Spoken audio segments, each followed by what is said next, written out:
முதலமைச்சர் தலைவர் அவர்களும் பாலு அவர்களும் ஏகேஎம் அரங்கவேலு இவங்கெல்லாம் எத்தனையோ முறை பார்த்திருக்கிறார்.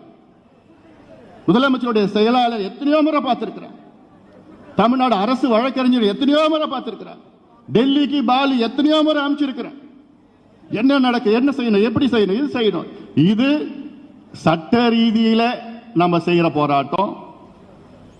அது கிடைக்கலன்னா அப்புறம் அரசியல் ரீதியில இருக்கு, பெரிய போராட்டம் இருக்கு.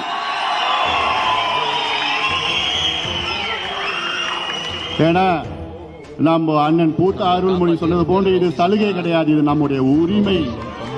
இதற்காக ஐயா அவர்கள் 42 ஆண்டு காலம் போராட்டி இருக்கிறார்கள். சாதாரண போராட்டம் கிடையாது. வேற யார், எந்த தலைவராவது, வேற எந்த தலைவர் இருந்தாங்கன்னா ஒரு 10 வருஷம் போராடிட்டு ஏப்பா விட்டுடுப்பா என்னால முடியாது, ஓரமா ஒதுங்கி.